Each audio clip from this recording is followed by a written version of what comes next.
New build, new build, new build. Not really, but kinda. Sorry, I'm just trying to hype myself up to make another Solar Titan build while we wait another 3 months for final shape. Anyways, today we're going back to an old classic, Ashen Wake, so we can throw the strongest grenades and turn corpses into fireworks. Let's jump right into this. We're going to dive right into the subclass and cover everything you'll need so you can try to have some fun in Destiny for the next 86 days. Alrighty, the obvious thing to cover first is going to be Ashen Wake itself.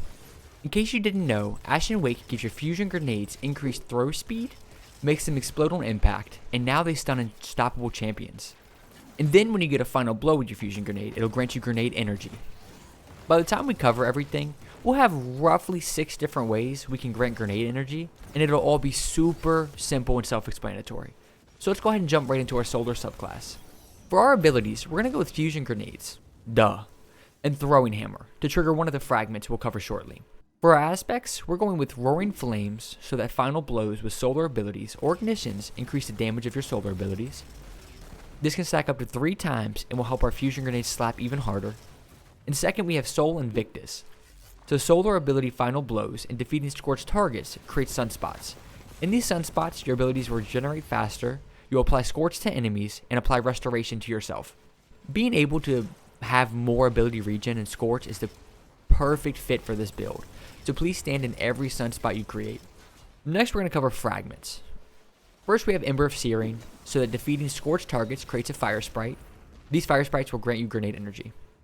Next, we have Ember of Ashes, and this will increase the amount of Scorch we apply. This bumps our fusion grenade up to 60 Scorch, and it'll boost everything else by 50%. First, we have Ember of Torches, so our powered melee attacks make you radiant. As much as I'd love to have Ember of Eruption here for the bigger ignition explosions, being radiant is just way too good right now, and with sidearms being the only barrier weapon this season, it helps us open up the possibilities against barrier champions. And lastly, we have Ember of Blistering, so when you defeat targets with solar ignitions, it grants grenade energy. And that's the cycle we want. We want to create ignitions by using our grenade. And then this grants us grenade energy on top of the other grenade energy we'll be getting from Ember of Searing, creating a chain reaction of ignitions and grenades. Now for the seasonal artifact, which will help buff our weapons and make our abilities that much better. In the third column, we have Flint Striker, making rapid solar precision hits and solar weapon final blows grant radiant. I'm going to suggest a few weapons here shortly that fit perfectly into this build for applying Scorch to enemies and radiant to yourself. Then in the fourth column, you got Revitalizing Blast, so that causing damage with a solar ability weakens champions and bosses for a short duration, which is as perfect as it gets for Ashen Wake, as the whole premise of this build is to throw grenades. And the last required one is in the fifth column, we have Ray of Precision, so while radiant solar precision final blows cause combatants to ignite.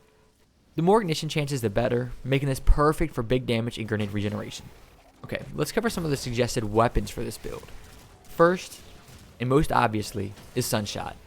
This gun is insanely good right now, and saying it's meta would be an understatement. It has a massive AoE, high single target damage, and shits on every enemy. Honestly, I could build any build around Sunshot and call it a super OP build, and it would make sense. My second choice in this build is definitely Polaris Lance. Polaris Lance is a much safer option because you can pick off enemies from across the map and not take any damage. Polaris Lance is my go-to when I'm playing high-end content like Grandmaster Nightfalls. And then you have nearly any solar exotic weapon, Tommy's Matchbook, Tiku's, even Skyburners. Every single one of these exotics are good enough to fit into this build and will work perfectly fine. But if you're already using your exotic slot elsewhere, like you're using Dragon's Breath, and you want a legendary to use instead, just look for a solar weapon with either Incandescent for the Scorch or Demolition for a ton of grenade energy. And then to wrap it all up, we're going to cover our armor mods. We're going to go through these extremely fast because they are extremely boring. First, on our helmet, we have Harmonic Siphon, so solar weapon kills create orbs, and Ashes to assets, giving bonus super energy on grenade kills.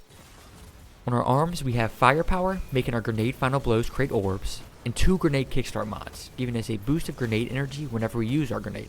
And then the only necessary mod on your chest is 2 stacks of charged up, which will increase the amount of armor charges you can stack, which will help us with our grenade kickstart. On the legs, we have the good old-fashioned Absolution, Innervation, and Recuperation stack. So every time you pick up 1 orb of power, you get ability energy, extra grenade energy, and a big old chunk of health. And lastly, on our skirt, we just have a nice and simple 3 stacks of bomber for grenade energy whenever we use our barricade. And that's the whole build, baby. I've been loving solar all year, and it keeps getting better, especially with these seasonal mods. Give this grenade chucking build a shot and let me know how it feels. See ya!